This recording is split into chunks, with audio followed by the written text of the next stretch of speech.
like two comics, The Dandy and the Beano.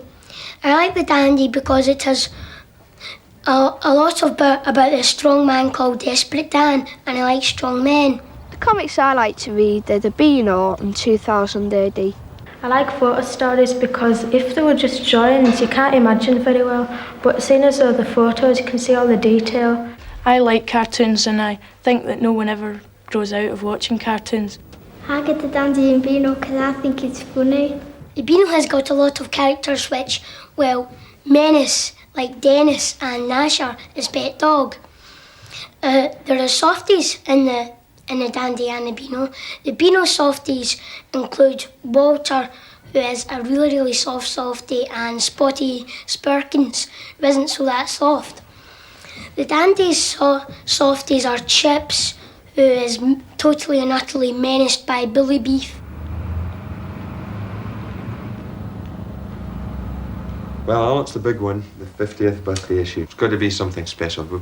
I think we should go for a big full-page picture rather than the usual 4 or 5 pictures. You know, one of my favourite comics when I was at school was The Beano. So at present, it's a real treat for me to be here at DC Thomson's in Dundee, the home of The Beano, where we've got the editor and the scriptwriter for Dennis the Menace discussing the 50th anniversary story.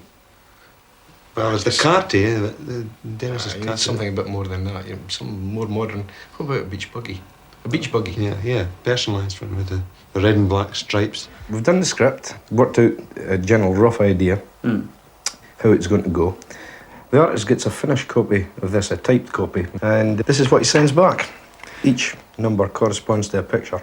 Once that's done, it goes upstairs to the hand letterer, and he comes back with this. Oh, that's superb, isn't it? Is the artist just allowed a free hand? He can do what he wants? More or less. He's got to stick basically to the script, but every now and again, all the artists stick in their own jokes. Are they throwing their own things, do they? Every now and again. Some of them we'll have to take out, some of them are fine. It's one extra stage to go through. We'll take this part, and we'll have a photographic print made of that. And it's a wash print, especially to take colour. This is the front cover, which is a single page cover this week, and that's unusual for the Beano. Obviously, we've got to put in titles. When you actually sit down to write for some of the characters, do you ever get stumped? Oh, quite often, yes. That happens quite a lot, especially with Dennis. Dennis is a funny sort of character. You can't actually go over the bounds of menacing into bullying. He doesn't go out to hurt people or anything like that. He just wants to give people a fright. Dennis is what every child would like to be. Mischief is his only aim in life. He knows he's going to get punished, but who cares? It's worth it anyway, just for a bit of fun. Dennis the Menace and the Bass Street Kids are the two most popular. They make up at least half the votes. Lord Snooty's been around for 50 years. He was in the first edition in 1938. Not as popular as he was because he's a bit of an anachronism, really. You don't get any small boys living in castles of their own. But again, I think kids would love to have Rolls Royce and servants and all this type of thing. Well, I'm now in the centre of London at Fleetway Publications at their offices to meet somebody very, very special. In fact, it's down here, this last door, to meet the editor of the comic 2000 AD. Here we go.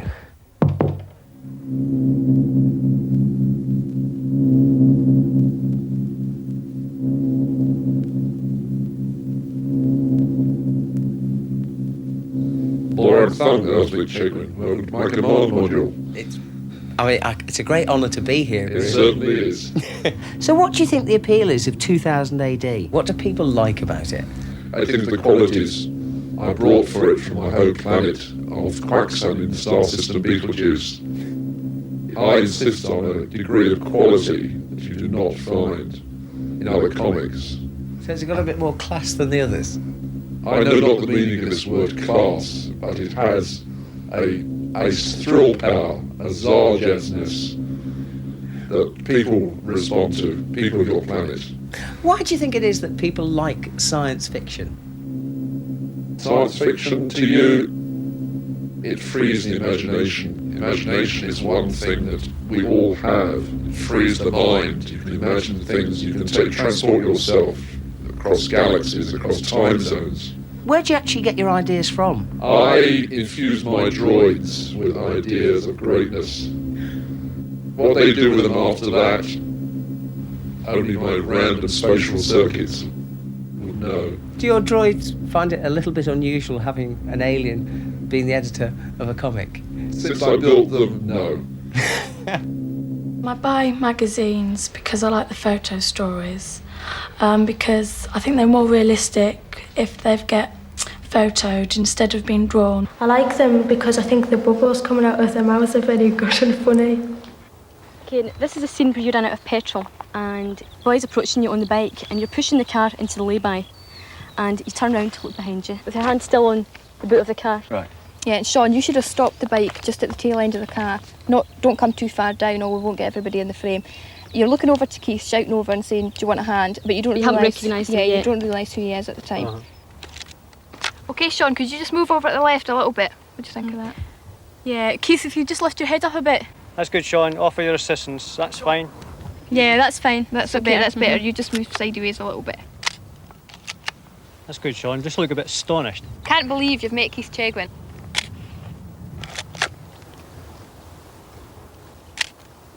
That's fine, Keith. You just hand over the money. Sean, you point to the garage. Okay, Keith, that's fine. Sean's brought the petrol back to you. You're filling the car up. Just look over to him. Look grateful. You're just looking shy, a bit embarrassed. Oh, I don't have a girlfriend. All you've got to do is look straight at Sean, tell him you've got a plan. So tell me, how did you get into modelling? Well, we're both at college doing drama, and we were doing a show and we were spotted, and they phoned us up and asked us if we'd like to do a photo story. And now you're doing it, what do you think of it? What's it like? Well, there's a lot of sitting about, but it's good fun. It's good improvising. It's good practice for acting. Now, you used to read photo stories before, haven't Yeah, I you? used to read them when I was younger. When I was about 12, I used to buy Jackie and patches and things. And what was the appeal for you? What did you enjoy about them? I don't know, I think a bit of romance when you're that age, you know, you don't have much romance in your own life. Okay, Neil, if you just point across and you're looking surprised and you're going, look, it's Keith Chegwin. Just offer him the pad you want his autograph. Years ago, it all used to be sort of cartoon drawings. Why has it changed to the photo story? I think just to make it more modern, so that the people who are in the photographs look like they live today. Well, it was just a novelty idea at first. Somebody just thought of it and they tried it and it worked. It was successful. Everybody liked it that read it. So where's it come from? I think they started in Italy and they were successful over there and brought them back. Is it cheaper to do a photo story than a cartoon story? No, I wouldn't think so. I'd say the illustrators, I'd say the photographers are paid just as much, if not more, than an illustrator would be. I think actually the photographs also look better in the magazine. If you've got a page and you've got frame after frame of drawing, it can look a bit cluttered, where if it's clean photographs, it's clean lines and quite sharp pictures. More cloudable, it's more visual, it's better to look at. It's more modern looking as well. So be honest, as a model, marks out of 10, what would you give me? Oh, 10 definitely. What about yourself? 2 out of 10. I do not like some cartoons because I think they're babyish. Although I like some Bugs Bunny cartoons, I think the most other ones are quite, well, babyish. I like cartoons because there's a lot of work put into them for only 5 minutes, but they're all good fun and I like the way the characters run about and get into lots of difficulties. Must have seen the movie, you must have read the book. He's a mellow yellow feline, so take a second look. He knows everything about nothing, and not too much about that. So if you know someone who knows what he knows, then you must know Henry's cat. So Bob, you've got a blank piece of paper. What happens from now on? How do you put a cartoon together? Well, we start with something like this, which is called the storyboard. And this comes to us from the writer and creator of Henry's Cat, Stan Hayward. We edit this because Stan might write it 20 minutes long or he might write it 10 minutes long, and we've got to stretch it. Oh, don't look now. Yeah. I was trying to get... A lot of people think that Henry's Cat does all the drawings, you know, but I thought he did. No. Can he draw? He's just, well, not very well, and he just does odd jobs around the studio. Would you mind taking that away and sharpening it, please? Thank you. Right, where was I before we were so rudely interrupted? You were talking about the writing. Yeah. The writing is terribly important, but it may not come in exactly to length, so we have to edit the script, and then I do all the voices and everything. And then the recording has to be broken down onto these things called bar sheets. And this is the whole film broken down into individual frames, because finally it's shot on film. And this is just like a piece of sheet music, really. It's all there, you see. Henry's cat was watching advertisements on television. He saw a very interesting one. It was called Tasty Paste. Right. And it's this sheet that goes to the camera person who finally shoots the film. How long would it take you to put a 15-minute cartoon together? About 6 weeks. That's very quick, isn't it? Well, it is for the small team that I have at my disposal, yeah. I'd have thought it would have taken you years to do this. No. Well, you know, it's limited animation. We animate when we have to. But if one character's doing some work, the other one stands still. I mean, we don't animate for the sake of animating. It's a gag we're after, it's the jokes we're after, and it's the story we're after. Well, I'm pretty good at drawing. All right. And I believe I can have a little go. You want to have a little go, then? I don't think I'll be very good with Henry's cat, though. So I'll give you... do you want to draw Chris Rabbit or anything? I'll draw Henry's cat. Right. So, hang on, I've got to look at him. What's he look like? Well, he looks like a cat, doesn't he? You know, he's got pointy ears, that's right. Yeah, God, I know that. I can't yeah, well, the old... right, he's got two little button eyes. Yeah. That's why he has to move his head a lot, because he can't... Oh, dear, yeah. Yeah, that's not... Hey, that you can start work on Monday. Yes, that's very good, yeah. Well, I've drawn mine now. Can I animate it? Downstairs? Yeah, I mean... if you do it... I mean, he looks fairly happy there, doesn't he? So, I mean, I'll put the light box on. Right. I'll put it on. Come on. That's right. That's right. Now, trace that off again, but don't do that mouth there. Right, OK? Come on, that's it. There you go, yeah. Right, lovely. Oh, I'm not doing very well. Oh, no, oh, never mind. That's it. You're going, there you go. Yeah, now his nose, yeah. Now, that little line down from his nose. Leave it? No, put that in, but leave that. No, that's it. OK. Now, as old Henry's cat is quite happy there, isn't he? He's not happy now. We won't make him look really unhappy. Yes, that's right. He's there. Myth, you know, ready for you. You do. Unhappy. That's right. Now, if I switch the thing off. Now, what an animator would do is, flick that, and he's going from... Can you see that? Can you see him going... Yeah, so he's going from happy to sad. This is a tester, and this is testing the animation as we go along. So basically, this is a good rehearsal, really? A rehearsal machine, yes. And there it is, look at that. Yeah, there it goes, yeah, there's it. And then when we're happy with it, it goes off downstairs to the film camera. So this is where we do the final film down here on 16mm. And this is the table and the camera.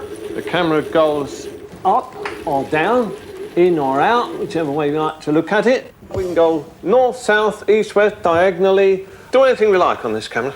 How many drawings would you place on this machine in, say, a 15-minute cartoon? Thousands. You've got a pile about from the floor to about that high. Literally thousands. Oh, no. Where's that pencil answer to sharpen? What's that? It was that long when I gave it to you. Honestly. Do you have to put up with this all the time? All the time. They sound actually useless. Oh, that Bob Godfrey is always winding you up in public. Oh, I know, Chris. Come on. Let's go and ask Chuck Jones for a job. I've been involved with nearly all of the Warner Brothers characters, but I originated the Roadrunner and Coyote and Pepe Le Pew, and Friz Freeling and Tex Avery and I were the principal fathers of Bugs Bunny and Daffy Duck. I mean, Bugs was an unusual rabbit, in that most rabbits have hundreds of children, and Bugs had 3 fathers. Each character will move differently, each will stroll differently. I mean, Bugs is a strolling character because he's not afraid of anybody. But Daffy is a character who moves like this because he's afraid he may have to take off at any moment. The whole point about the kind of animation we did was character animation. That is, a character is defined by the way it moves, not by what it looks like. This is the essential difference in the whole matter. So acting was discovered with the Three Little Pigs. That was the first one, which you had 3 characters that looked alike and acted differently.